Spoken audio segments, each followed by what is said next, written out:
එක සිකුරාදාවක අම්මා කතාවේ කොටසක් කියවනකොට මට යන්නම සිද්ධ වුණා. මම අම්මා බලන්න ගියා. මම බලන්න ගියා. ඊළඟ අම්මා හම්බුණා, අක්කා හම්බෙන්නත් ගියා.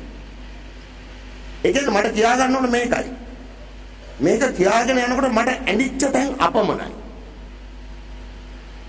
කඳුළු ගලාගෙන දෝර ගලා කියව අපමණයි අවස්ථාව. ඒ වෙලාවට මම ඇතැම් විටක මගේ ටෙලිෆෝන් එක අරගෙන SA ගානකොට එනවා සන්නස්ගල. මම පොඩි SMS එකක් දැම්මා. උඹ ලියනවා මම අඬනවා.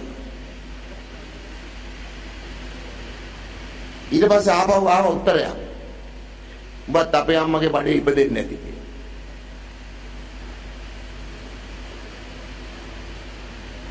කේන්ති යන තැන් අපමණයි. කේන්ති යන තැන් අපමණයි. ඒ කියන්නේ මට යමක් කියවද්දී මට දැනෙන්න ඕන. මට ඇඬෙන්න ඕන. hina යන්න ඕන. කේන්ති එන්න ඕන. මාව යමකට පොළඹවන්න ඕන. එතනින් එහාට මම හිතන මිනිහ බවට පත් කරන්න ඕන. මේ පොතෙන් මට ඒ ටික කළා. ඇඬෙව්වා. ඉතස්සුවා. කේන්ති ගැස්සුවා. හිතන්න පටන් ගත්තා. මගේ දුවගේ අම්මත් 4:00ට නැගිටිනවා. 4ට නැගිටිනවා. උදේ තාමත්. රස්සාවට යනවා. හැමදාම අවුරුදු ගාණක් උදේ 4ට නැගිටිනවා. දැන් උසස් පෙළ ඉගෙන ගන්න. ටියුෂන් වලට මාසෙකට රුපියල් 30000ක් විතර වුණ සන්නස්ගල මහත්තයෝ. විද්‍යා විෂයන් ඉගෙන ගන්න. එයා ගුරුවරයා එයාගේ පඩිය මදි. මට කීයක්වත් හම්බෙන්නේ නැහැ. එයා තනියම මේ දුක දරාගෙන වැඩ කරගෙන යනවා. මං කොහේ හරි රටවටේ ගියාම අපේ සහෝදර සහෝදරියන් දෙන මොනවා හරි ආල් ටිකක් පොල් ටිකක් ආදී වශයෙන් විවිධ දේවල් ගෙදෙට්ට ගෙනල්ලා දානවා. ඒකේ වැඩේ හරියන්නේ. මම කිව්වා රටේම මිනිස්සු අපිට එක එක ප්‍රශ්න කියනවා. අපේ ප්‍රශ්න ගැන කවුරුත් බලන්නේ නැහැ. බලන් පිරිසක් ඉන්නවා. මම කිව්වා නෑදෑයෝ මිත්‍රයෝ ඉන්න එකෙක්වත් මාසෙකට රුපියල් 1000ක්වත් දෙන්න අහන්නේ. ගොඩක් අය ප්‍රශ්න කියනවා අපි විසඳනවා මැදිහත් වෙනවා. ඒතර නෝනා මගෙන් ඇහුවා ඉතින් ඔයායි බලාපොරොත්තු වෙන්නේ. ඔයා මොකක් හරි කරන්නේ. එයාත් දැන් මට කියනවා එයාගේ පඩියෙන් තනි කෙනෙකුට වැඩ ටික කරගෙන යන්න බැරුව දුවගේ වැඩයි එයාගේ වැඩ ටික කරගන්න බැරුව සෑහෙන දුකක් විඳිනවා. මටත් කියනවා දැන් මොනා හරි කරන්න.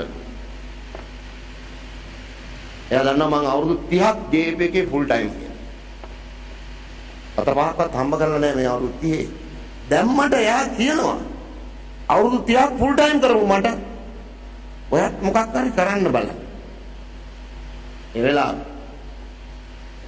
ඒතර ඒ අම්මා කොළමින්නේ. අර අම්මට වඩා වෙනස් තමයි. නමුත් දුක් විඳිනවා. තාමත්. ඉතින් මේ කතාව කියාගෙන යද්දී කොහොම යනකොට ඇත්තටම මේකේ තියෙන නම් ගම් උජ්ජලයෝ පරිසරයේ වෙනස්කම් මැද්දේ මේක ඇතුලේ කපුගේ ගායනා කරපු දැන් මේ මෙතන වැඩසටහන පටන් ගද්දී